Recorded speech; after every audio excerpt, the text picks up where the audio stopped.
اللهم صل على سيدنا محمد يا رب صل وسلم دائما ابدا على حبيبي. جہاں مقابلہ ہو اللہ کا اور دنیا کا، آخرت کا اور دنیا کا، جب دونوں میں کمپیئر کریں گے تو پھر کس کو ترجیح دینی ہے؟ اللہ کو. اس کی میں مثالوں سے بات سمجھا کے بیان ختم کرتا ہوں. دیکھو میں نے بتا رہا تھا نا، ایک دوست ہوتا ہے جو وقتی طور پر آپ کا ہنڈی وال بن جاتا ہے، سیٹ میں ساتھ بیٹھا ہوا ہے اور تھوڑا سا سفر ہے، اور ایک وفادار ہوتا ہے. تو جب دونوں میں ٹکراؤ ہوگا تو کس کو ترجیح دو گے؟ جو وفادار دوست ہے اس کو ترجیح دو گے نا. آپ کے دو دوست تھے، آپ کو دونوں سے بے انتہا محبت، واقعی محبت تھی آپ کو دونوں سے. دونوں نے آپ کو یہ آزمایا کہ ہم دونوں میں اس کے دل میں کس کی محبت دوسرے سے زیادہ ہے. آپ نے اس کو بھی کہا، بھائی وسیم کو بولا تجھ سے مجھے جتنی محبت ہے اتنی کسی سے نہیں ہے. ستار بھائی کو بھی آپ نے یہی بولا، یار تو میرا جگری دوست ہے. مجھے میں یہ اکثر دو بیویوں کی مثال دیتا ہوں، لیکن خواتین بہت ناراض ہو جائیں گی، وہ والی مثال میں یہاں پہ نہیں دے رہا. بہت ساری خواتین بیان میں آئی ہیں تو ان کا خیال کرنا پڑتا ہے مجھے، ٹھیک ہے نا. تو وہ نہیں دوں گا میں مثال، ٹھیک ہے. میں دو دوستوں کی مثال دوں گا، ٹھیک. وہ زیادہ سمجھ میں آنے والی ہے لیکن چھوڑو ابھی یار، مزہ لے رہے ہیں خان صاحب. اب دو دوست ہیں آپ کے، دونوں کہہ رہے ہیں یار، دونوں نے نا آزمایا کہ یار دیکھیں اس کے دل میں ہم دونوں میں سے کس کی محبت زیادہ ہے. دونوں نے کیا کیا، اتوار والے دن، سنڈے والے دن لنچ کا کہہ دیا. پہلے وسیم بھائی آئے، انہوں نے بولا کہ یار دوپہر 12 بجے لنچ آپ نے میرے ساتھ کرنا ہے، اور اگر آپ نے نہیں کیا تو میں زندگی بھر کے لیے آپ سے ناراض ہو جاؤں. ادھر ستار بھائی آئے، پہلے سے یہ پلان بنا کے بیٹھے ہوئے تھے. انہوں نے آ کے کہا یار تم نے دوپہر سنڈے والے دن 12 بجے لنچ میرے ساتھ کرنا ہے، نہیں کیا تو میں زندگی بھر کے لیے ناراض. آپ سٹ پٹاؤ گے کہ نہیں سٹ پٹاؤ گے؟ دیکھو اگر یہ ایک لنچ کا کہتا ہے، ایک ڈنر کا کہتا، تو محبت آپ کو دونوں سے ہے. ادھر لنچ کر لیتے، ادھر ڈنر کر لیتے، محبت دونوں سے ہے نا، تو بڑے آرام سے مسئلہ حل ہو جاتا. لیکن دونوں امتحان لینے کے لیے بیٹھے ہوئے ہیں.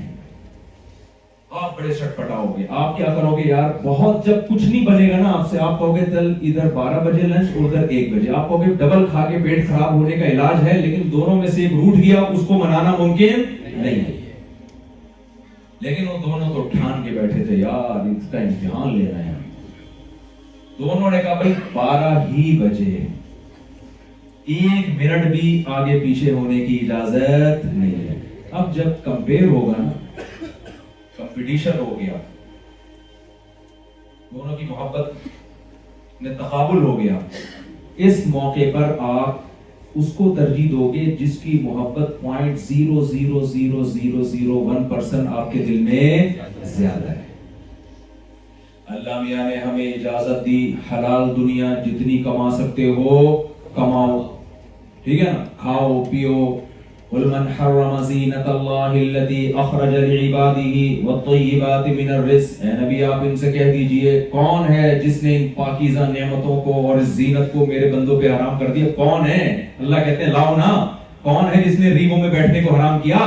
جو مفتی طارق مسعود پر اعتراض کرتا ہے کہ گاڑی میں چترال جا رہے ہیں، پیرس جا رہے ہیں، اٹلی جا رہے ہیں، کون ہے؟ اللہ کہہ رہے ہیں لاؤ نا مارکیٹ میں نے جب بنائی ہے تو جہاں مرضی جائے، اپنے خرچے پہ جا رہے ہیں نا، چوری کر کے تو نہیں جا رہے نا. تو اچھا اپنے خرچے پہ پھر ایک نیا اشتہار، اتنے پیسے آئے کہاں سے؟ یہ ہماری قوم ایک ایک کلپ نکالتی ہے اپنے خرچے. اچھا اب تو ہم سمجھتے تھے کسی نے اسپانسر کیا ہے، تو اور بڑا مسئلہ، اسپانسر کے خرچے پہ جا رہے ہیں. تو اسپانسر جانے میں جانوں آپ کو کیوں تکلیف ہو رہی ہے؟ اتنے اعتراضات، اتنی نیگیٹیوٹی. چوری کے پیسے الحمدللہ نہیں ہے، نہ چندے کے پیسے ہیں، نہ چوری کے ہیں نہ چندے کے، حلال ہیں. اب آپ کو اس سے غرض نہیں ہونی چاہیے. آپ لوگ کو اتنی نہیں ہوتی، ہمارے لوگوں کو زیادہ ہوتی ہے. آپ بھی ہماری لوگ ہیں لیکن وہاں رہتے ہیں. تو اللہ میاں نے کہا کہ کون ہے جس نے اللہ کی زینت کو حرام کر دیا؟ کون پابندی لگا سکتا ہے؟ وہ طیبات من الرزق، کھانے پینے کی نلی نہاری کھاؤ بھائی، برگر کھاؤ، دال چاول کھاؤ، پیاز کھاؤ، ٹماٹر کھاؤ، چپلی کباب کھاؤ، جو مرضی حلال ہے کھاؤ یار. کس نے پابندی لگا؟ اللہ کہہ رہے کون ہے, کہتے ہیں کون بندہ تو لاؤ تو نا, غصے میں نہیں آدمی آ جاتا, کون ہے جو پابندی لگا رہا ہے. دیکھو باپ اپنی اولاد کے لیے ایک اچھا سا کھانا تیار کر کے رکھے یا کوئی گفٹ دے, بیٹا کہے ابو وہ مجھے وسیم انکل نے منع کیا, ابا سے کوئی گفٹ نہیں لینا. باپ کہہ رہا تھا یار میرے مقابلے میں کون ہے یار, میں تیرا باپ ہوں, میں تجھے دے رہا ہوں, کون ہے جس کی ویلیو تیری نظر میں مجھ سے بھی زیادہ ہے؟ تو لانا کرو مارکیٹ میں اس کو, کون ہے بھائی, کون, میں دے رہا ہوں, تو میرا بیٹا ہے, میں دے رہا ہوں, تو غصہ آ گیا نہیں باپ کو.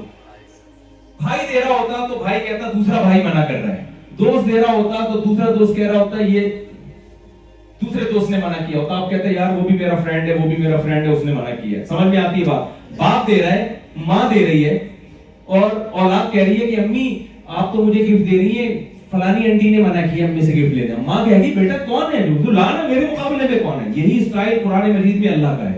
من حرم, کون ہے جس نے حرام کر دیا. تو اللہ میاں پابندی نہیں لگا رہے, لیکن اللہ میاں ایک مطالبہ کر رہے ہیں کہ جب دنیا اور آخرت میں ٹکراؤ ہوگا نا تو دنیا قربان کر دینا, آخرت قربان بولو نہیں کرنا. تجارت کریں دبا کے کریں, نماز کا ٹائم ہو تو بزنس کو بولو نا چھوڑ دینا. جماعت سے نماز پڑھنی ہے, اخبل طریقے سے اسلام میں نماز نہیں ہوتی ہے. ہاں کہیں سفر میں کوئی ٹینشن میں, وہ جلد بازی ہے, کہیں پہنچنا ہے, وہ ایک الگ بات ہے, جہاز نکل جائے گا جماعت کے چکر میں. وہ ایک اسٹیشن پہ ہمارے پاکستان میں ایسا ہوا, ٹرین پوں پوں بجا رہی ہے اور امام صاحب خشوع و خضوع سے نا, یہ تو غلط ہے نا, ہم جلدی سے نماز پڑھاؤ بھائی. ایک ایک کر کے لوگ پیچھے سے کھسکنا شروع ہوئے. تو نماز نہیں چھوڑنی ہے, سمجھ رہے کہ نہیں سمجھ رہے؟ حرام نہیں کمانا ہے. آپ اپنے کلائنٹ کو جھوٹ بول کے مال بیچ سکتے ہو, اس میں زیادہ بکے گا. سچ بولو گے تو آپ کا پروفٹ کم ہوگا. یہاں دنیا اور آخرت آپس میں ٹکرا رہی ہے, آپ نے سچ بولنا ہے, کم کمانا ہے. جھوٹ جو زیادہ لے کر آئے گا اس کو ترجیح بولو نہیں دے. ایک آپ کی بیوی ہے, ایک آپ کی گرل فرینڈ ہے, دونوں میں مقابلہ ہو رہا ہے. اللہ کیا کہتا ہے, بیوی کتنی بھی بدصورت ہو اور گرل فرینڈ کتنی ہی خوبصورت ہو, محبت گرل فرینڈ سے کرنی ہے بیوی سے کرنی ہے. یہاں وہ مزہ نہیں آیا جیسے ابھی آ رہا ہے, ایسے ٹھٹر گئے بالکل, لگ رہا ہے کہ کوئی گلے میں ہاتھ ڈال کے الفاظ کھینچ کے نکال رہا ہے. بیوی سے محبت پیغمبروں کی سنت ہے, گرل فرینڈ کا اسلام میں کوئی تصور نہیں ہے. دیکھو ان کا جو یہاں غیر مسلم ہے ان کا مذہب ان کے لیے, ان کو نہیں چھیڑو. سمجھ میں آ رہی ہے بات؟ ان کو نہیں چھیڑو کہ گرل فرینڈ تیری کیوں ہے بھائی, وہ جانے, وہ کہہ سکتا ہے بھائی میرے مذہب میں نہیں ہے, میرے کلچر میں. میں آپ کی بات کر رہا ہوں. آپ اگر اسلام کو آپ اپنے آپ کو مسلم کہہ کے آئے نا یہاں پہ, تو اسلام میں تو نہیں ہے بھائی, گرل فرینڈ ہے اسلام میں. بیوی سے محبت کرو. ہمارے نبی صلی اللہ علیہ وسلم حضرت عائشہ سے کیسے محبت کرتے تھے, جس جگہ امی عائشہ برتن میں منہ لگا کے پانی پی رہی ہیں, آپ برتن گھما کے اسی جگہ سے پانی پیا کرتے تھے. یہ محبت کا اظہار کس سے ہو رہا ہے؟ اپنی بیوی سے ہو رہا ہے. امی عائشہ رضی اللہ تعالی عنہ فرماتی ہیں رسول اللہ صلی اللہ علیہ وسلم جب گھر میں آتے تو مسکراتے ہوئے چہرے کے ساتھ آیا کرتے تھے. میں تو اب فون اٹھانے کم کر دیے, پہلے بہت کالز اٹھایا کرتا تھا میں, تو بیشتر خواتین کی کالز آتی تھی ہمارا میاں کراچی کی بات, اور لاہور میں گٹر کے ڈھکن ہوتے ہیں, لاہور میں تو کم ہو گئے, کراچی میں الحمدللہ, یعنی ڈھکن لاہور میں ٹھکے میں ہوتے ہیں. ہمارے ہاں تھوڑا سا ہم لاہور سے تھوڑا پیچھے پیچھے چل رہے ہیں ابھی کراچی والے. تو کتنی خواتین کی کالز آتی تھی کہ ہمارا میاں دوستوں میں بیٹھا ہوگا گٹر کے ڈھکن کے, پوری رات بیٹھ کے ہا ہا ہو ہنسی مذاق چل رہا ہے, تمباکو کے گٹکے کے تبادلے بھی ہو رہے ہیں, گپ شپ بھی ہو رہی ہے. جیسے ہی جب گھر میں آتا ہے ایسا لگتا ہے ہلاکو خان نے بغداد پہ حملہ کیا. یہ تو الفاظ میرے ہیں, ان کے نہیں ہوتے, لیکن اسٹائل یہی ہے. ایسا گھر میں آتا ہے جیسے چنگیز خان اور ہلاکو خان نے بغداد پہ کیا کر دیا ہے. گھر میں آتے ہیں تمیز سے بات ہی نہیں ہے. ہمارے نبی صلی اللہ علیہ وسلم گھر میں آیا کرتے تو کیسے اخلاق تھے. جب زوجہ نے کبھی بد اخلاقی کی, بد اخلاقی تو اسے تعبیر نہیں کریں گے, اس کو کبھی ہو جاتا ہے میاں بیوی میں نا, تو ہمارے نبی کا ایٹیٹیوڈ کیا تھا؟ ایک مرتبہ رسول اللہ صلی اللہ علیہ وسلم مسجد نبی میں، ہم نے وہ مسجد نبی میں جگہ دیکھی، میں وہاں جاتا ہوں میرے ذہن میں پورا مسجد نبی کا وہ منظر آتا ہے ریاض الجنہ میں. آپ صلی اللہ علیہ وسلم وہاں بیٹھے ہوئے ہیں، حضرت زینب نے حلوہ بنا کے بھیجا، باری حضرت عائشہ کی ہے. حضرت عائشہ کو غصہ آیا کہ باری میری ہے اور مداخلت کسی اور کی. غصے میں حضرت عائشہ نے وہ حلوے کا برتن اٹھا کے زمین پہ مار کے 2 ٹکڑے کر دیے اس کے. اب بتاؤ میں اور آپ ہوتے، ہم اپنے دوستوں کو یہ واقعہ سنا رہے ہوتے ہیں، میری بیوی نے میرے سامنے برتن توڑا، میں نے رکھ کے چمبا لگایا. یہ ہوتا کہ نہیں ہوتا اسٹائل؟ بتاؤ نا. دوست بھی غیرت دلا رہے ہوتے ہیں، ابے تو نے 1 تھپڑ لگایا، میں ہوتا 6 تھپڑ کھینچ کے. تو جورو کا غلام ہے، ڈرتا ہے سالہ بیوی سے، میں تو نہیں ڈرتا.